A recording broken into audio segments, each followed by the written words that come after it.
Pemirsa, Kejaksaan Agung terus mengembangkan dugaan korupsi izin ekspor CPO atau minyak goreng mentah. Selain merugikan masyarakat, perbuatan para tersangka menyebabkan kerugian perekonomian negara.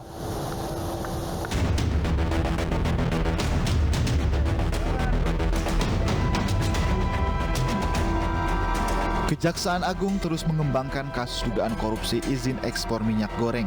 Dalam konferensi pers yang digelar Jumat siang, Jampitsus Kejaksaan Agung menyatakan telah memeriksa 30 saksi di luar 4 orang tersangka. Jadi progresnya itu sudah 30 orang saksi, ada beberapa tempat kita geledah, ada 10 tempat sudah kita lakukan penggeledahan untuk memperoleh alat bukti lain. Dokumen juga sudah sekitar 650, dan terutama penyidik sekarang sedang konsentrasi di barang bukti elektronik. Ya, BBE inilah akan memperkuat bagaimana kerjasama antara para tersangka. Sebelumnya, Kejaksaan Agung berhasil mengungkap mafia minyak goreng dengan menetapkan 4 tersangka dugaan korupsi pemberian fasilitas ekspor CPO atau minyak sawit mentah. 1 orang tersangka merupakan Dirjen Perdagangan Luar Negeri Kemendag, sementara 3 tersangka lain merupakan pihak swasta.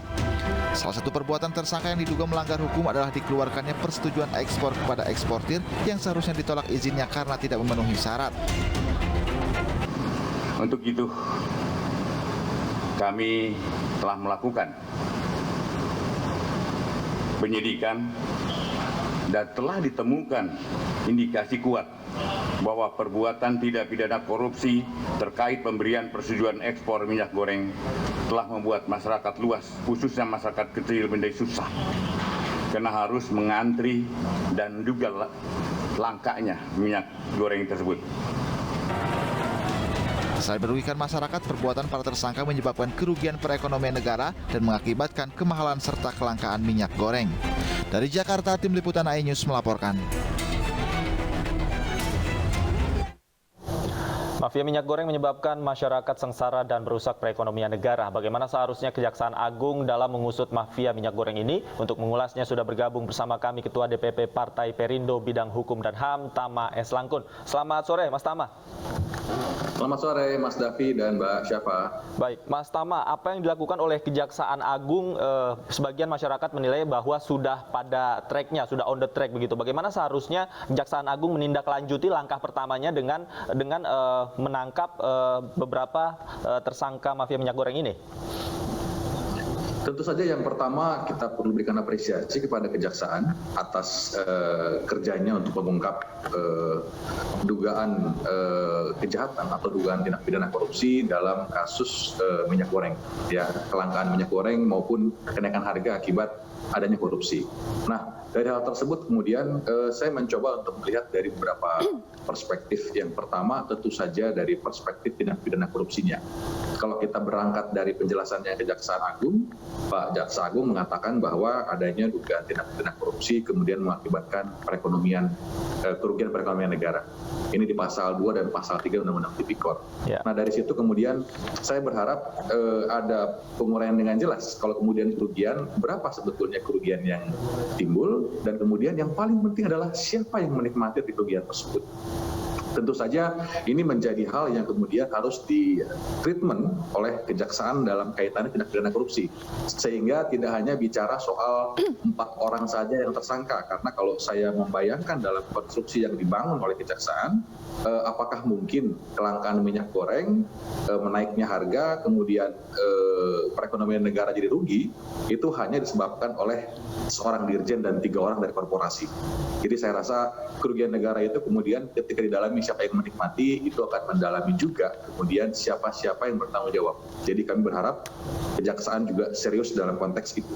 Kemudian yang kedua, hal yang harus juga kita perhatikan soal tanggung jawab korporasi. Karena di sini kita bicara soal korupsi perizinan. Ada dugaan korupsi di situ, ada dugaan perbuatan melawan hukum yang kemudian izin nggak seharusnya diberikan, tapi diberikan. Perusahaan kemudian dalam hal ini boleh jadi mendapatkan keuntungan. Nah, ini bagaimana kemudian pertanggungjawaban korporasinya? Tentu saja dalam hal ini Kejaksaan yang tadi sudah mengatakan sudah ada puluhan saksi yang diperiksa, sudah ada ratusan dokumen yang kemudian sudah ditelaah. Ini kemudian juga harus melihat bagaimana soal pertanggungjawaban korporasi. Kalau betul ada tindak pidana korupsi yang terjadi.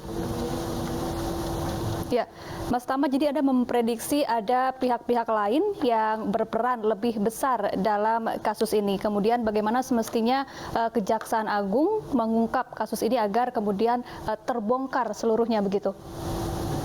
Ya, tentu saja saya melihat ya tadi ketika kemudian Kejaksaan Agung mengambil sebuah kesimpulan melalui penjelasannya di ruang publik tadi ya, resmi dia mengatakan bahwa ini kemudian kasus ini diungkap karena berangkat dari kelangkaan minyak goreng.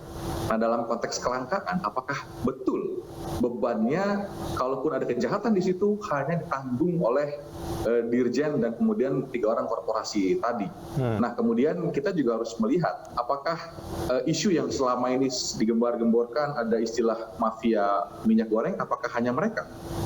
Nah, ini yang kemudian menjadi awalan yang harus didalami juga oleh pihak Kejaksaan Agung. Karena kalau kita bicara soal bisnis proses perizinan, tentu saja tidak ada perizinan yang kemudian bisa keluar tanpa ada persetujuan menteri. Paling tidak dalam hal ini kita juga harus melihat apakah Pak Menteri atas adanya dugaan tindak pidana korupsi ini mengetahui ataukah kemudian sudah mengambil langkah-langkah untuk melakukan pencegahan atau yang lain-lain. Tentu saja kita harus melihat penanganan perkara ini secara keseluruhan.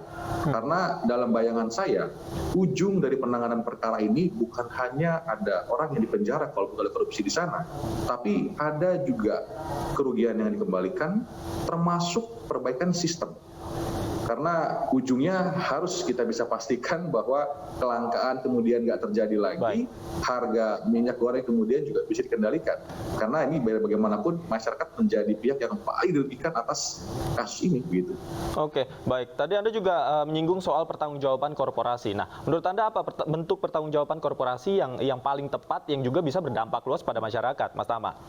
Ya, di Indonesia, Mas, pertanggungjawaban korporasi dalam kejahatan, khususnya pidana korupsi, itu bukan hal yang baru.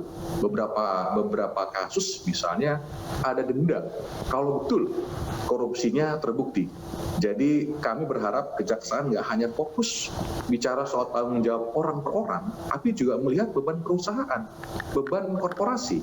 Karena dalam beberapa perkara misalnya ketika ada korporasi yang dilakukan sebagai sarana untuk melakukan korupsi, maka tidak hanya bicara sanksi kepada orang, pada individu, tapi juga kepada korporasinya.